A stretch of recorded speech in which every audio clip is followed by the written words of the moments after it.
Assalamualaikum warahmatullahi wabarakatuh. Perkenalkan, nama saya Nabila Srasati Sulistia dengan NIM 24000240045. Jadi, video yang Ibu berikan itu pada dasarnya menjelaskan kenapa hukum dan hak asasi manusia itu penting banget dan bagaimana hubungan keduanya, terutama dalam konteks negara hukum seperti Indonesia.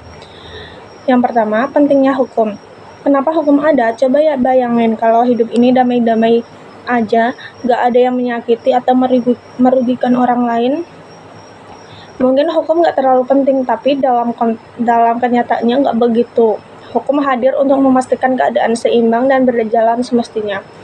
Hukum itu fleksibel, definisi hukum itu gak tunggal dan beda-beda, tergantung konteksnya. Konteks negara publik, hukum adalah seperangkat kaidah, perintah dan larangan yang sifatnya memaksa, jadi semua orang wajib patuh kalau melanggar negara yang berwenang memberikan sanksi. Lalu, konteks swasta privat. Hukum mengatur hubungan antar subjek hukum, misalnya orang dengan orang yang melakukan perbuatan hukum. 2. Konsep negara hukum. Apa itu negara hukum? Secara simpel, negara hukum adalah negara yang dalam menjalankan tugas dan fungsinya selalu berlandaskan hukum. Ciri-ciri negara hukum. Konsep Rechtsstaat dan the rule of law. Jaminan HAM adalah tujuan utama. Ini ciri paling utama, negara hukum itu sangat menguatkan perlindungan HAM, supremasi hukum, supremasi of law. Hukum ditempatkan di posisi paling atas dan sangat penting dalam mewujudkan tujuan negara. Kesetaraan di mata hukum, equality before the law.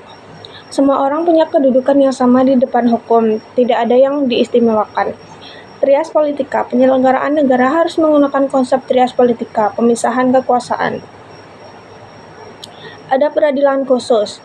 Jika masih ada pelanggaran HAM, ada peradilan untuk mengembalikan perlindungan HAM sesuai seharusnya. 3. Indonesia sebagai negara hukum Pancasila. Dasar hukum Indonesia. Indonesia adalah negara hukum yang berlandaskan Pancasila. Pancasila sebagai grand norm atau norma tertinggi dan UUD 1945 sebagai konstitusi. 4 pilar penyelenggaraan negara hukum Pancasila. Perlindungan jaminan HAM. Perlindungan jaminan HAM ditegaskan dalam banyak pasal UUD 1945, baik hak pribadi maupun hak ekonomi. Kesederajatan di mata hukum. Semua warga negara punya kedudukan yang sama, peradilan yang bebas dan tidak memihak, jaminan terhadap pendidikan dan sosial. Nomor 4, hak asasi manusia. Kapan HAM muncul? Pembicaraan tentang HAM itu lebih dahulu daripada pembicaraan tentang konsep negara itu sendiri. Deklarasi Universal. HAM dideklarasikan oleh PBB pada 10 Desember 1948 setelah banyaknya pelanggaran pasca Perang Dunia I dan II. Sifatnya universal, wajib diterapkan di semua negara. Definisi HAM. Hak yang melekat pada diri seseorang secara mutlak. Kalau hak ini dipenuhi, diri orang tersebut akan lebih baik dan bermartabat. Contoh, hak pribadi, misalnya hak berserikat, berkumpul, memeluk agama. Hak ekonomi, misalnya hak mendapat pekerjaan yang layak. Nomor 5, hubungan negara hukum dan HAM. Negara punya hak hukum, bukan HAM. Yang punya HAM itu adalah manusia atau warga negara. Negara hanya punya hak hukum. Tujuan negara intervensi.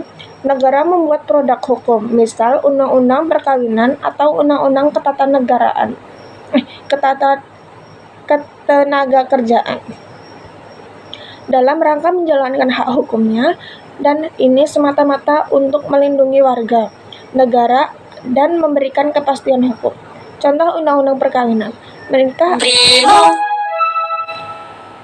Menikah adalah urusan privat, tapi negara intervensi lewat undang-undang untuk menegakkan tertib administrasi dan kepastian hukum, bukan untuk menambah rukun nikah atau mencampuri keyakinan agama.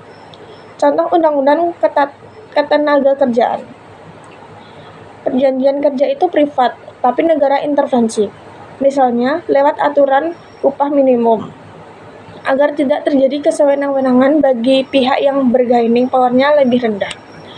Kesimpulannya, negara hukum wajib membuat produk hukum yang tujuannya adalah untuk menjamin adanya perlindungan hak asasi manusia. Sekian dari saya, kurang lebihnya mohon maaf. Wassalamualaikum warahmatullahi wabarakatuh.